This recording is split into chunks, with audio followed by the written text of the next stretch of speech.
Defend yourself against DDoS attacks by hiding your true IP address with ExpressVPN, and visit my custom link expressvpn.com/ghilliemaster in the description to find out how you can get an extra 3 months free. Hey everyone, and welcome to another gtaonline video here on the channel. The Money Fronts DLC is right around the corner, so it's time to talk about how much money you will need to afford everything in the update. Unfortunately, we are kind of running off of very little news about this DLC, as usually we'll get a trailer before I make these kind of videos, but it doesn't look like we are going to be getting one, at least in a sufficient amount of time to where this video would be useful for people. So we're simply going to be basing my predictions off of prior updates and what we do know so far. There are a total of 6 vehicles that we are aware of so far, with one of them releasing as drip feed if you're not a GTA Plus member, the overflawed Suzume supercar. In the Agents of Sabotage DLC, 5 new vehicles were released on day 1, and 1 existing vehicle was made available for purchase, the Police Predator boat. This differed greatly from the last summer DLC, the Bottom Dollar Bounties, as that update saw 9 new vehicles added on day 1. So I think for the Money Fronts update, we're going to meet in the middle there and predict that we will get 6 or 7 new vehicles on day 1. But for the sake of this video, let's just go with 6 to make it easier. The good news is we currently know about 5 of those vehicles, or technically 6 if you count the new GTA Plus supercar, but I count that as more drip feed. So let's assume that all 5 of the vehicles that we know about so far release on day 1. For the Karen Everon RS, the regular Everon is priced at about $1.5 million with no trade price to it, and I think it's logical that the Everon RS will be even more expensive than that, so I'm predicting around $1.7 million for this truck. For the Declasse Tampa GT, the green vehicle shown off in the screenshot, this one is kind of difficult to price because the regular Tampa came out ages ago for a cheap price of $375,000, but we are in 2025 now, so I think this car costs at least $1.3 million. I think that's a safe bet. The only other car we see in this screenshot is one that is unannounced, the Cheetah Classic Widebody.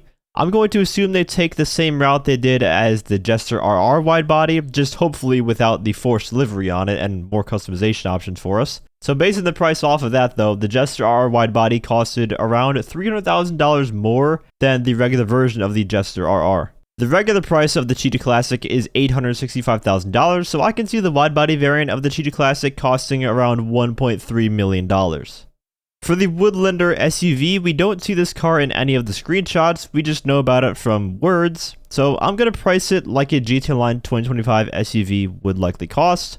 And we actually haven't gotten an SUV in a little while. The last one I can think of was when we got the Vivinite and Illusion.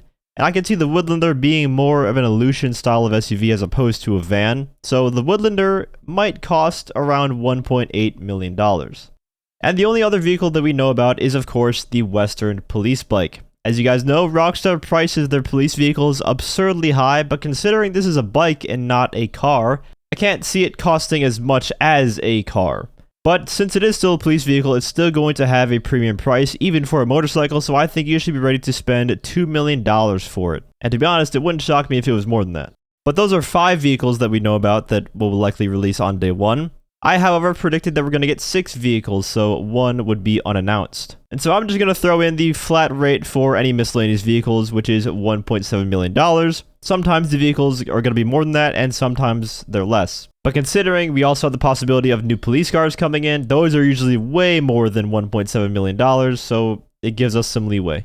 For the overflawed Suzume, that's technically a drip feed car for everyone that isn't a GTA Plus member, so we'll discuss that price when we talk about the drip feed content and how much money you'll need for the entire update, not just the day 1 stuff. Also, for each of the vehicles, I will add on an extra $1 million per vehicle to cover any upgrade costs that they might have on top of the purchase of the standard vehicle. Continuing on with the day 1 stuff, we also have the businesses themselves, the hands-on car wash, the Higgins heli tours, and the smoke on the water dispensary. The garment factory from the last update costed $2,350,000, and that came with everything already. There were not any upgrades you could buy for it, it was just a flat rate.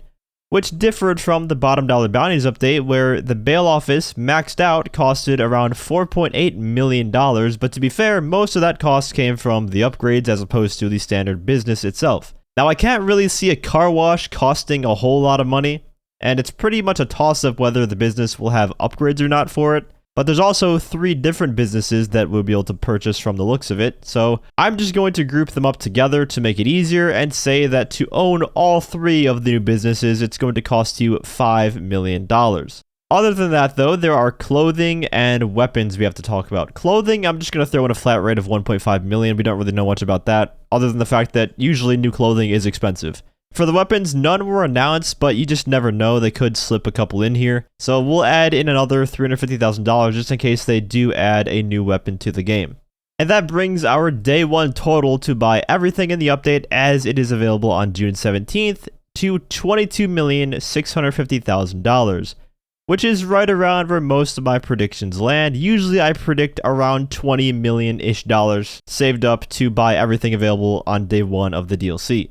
Next, let's discuss the drip feed of the update. In the drip feed, the main expenses come from the vehicles. Sometimes they do release properties, like in the last update with the Mackenzie Field Hangar, but it doesn't happen that often. If we get 6 vehicles on day 1, I think it's safe to assume that we're going to get at least 7 vehicles drip fed to us over the weeks and months following the DLC's release. We currently know about one of those vehicles, which is the overflawed Suzume, and I get really heavy Pipistrello vibes from this car. Not only is it another overflawed supercar, but it's also releasing in the same fashion where GTA Plus members get it early and everyone else has to wait for it. And the Pipistrello costed just under $3 million, so I'm going to predict that the Suzume will cost $3 million.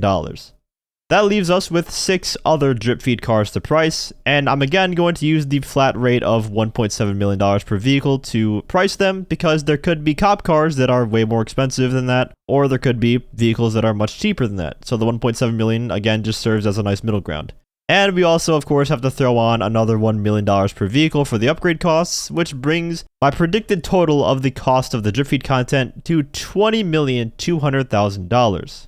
And then if we add together the drip feed total with the day 1 total cost, the entire update I predict to cost $42,850,000. And again, that is to buy and fully upgrade everything in the update. Cars, clothing, businesses, weapons, you name it, everything you would own from the update. And most players do not do that. Most players will buy just a few vehicles, the new businesses, and call it a day. So you might not even need the $22 million for day 1 if you don't plan on owning everything. Or for example, if you don't plan on buying clothing, that's another massive expense you can just deduct. There are, of course, some unknowns that are just impossible to predict. For example, it's hard to predict what cars will get HSW upgrades, which is why I like to throw on the $1 million per upgrade, which might seem kind of pricey for some cars, but it gives us more leeway to predict random upgrades like HSW upgrades for certain vehicles. Because if there's going to be an HSW upgrade, that's going to skyrocket the upgrade cost of that car. But that is going to wrap up this video. Let me know if you guys think my prediction is too high, too low, or just right. If you enjoyed the video or found it helpful, feel free to leave a like as well as subscribe to my channel for more GTA Online content. Especially when the DLC launches next Tuesday, we're going to be covering it in depth as we always do. I also want to give a huge shout out to all of my channel members for your support. If you'd like to become a member for some exclusive perks, you can either use the join button or the link that's down in the description. And as always, thanks for watching and have a great day.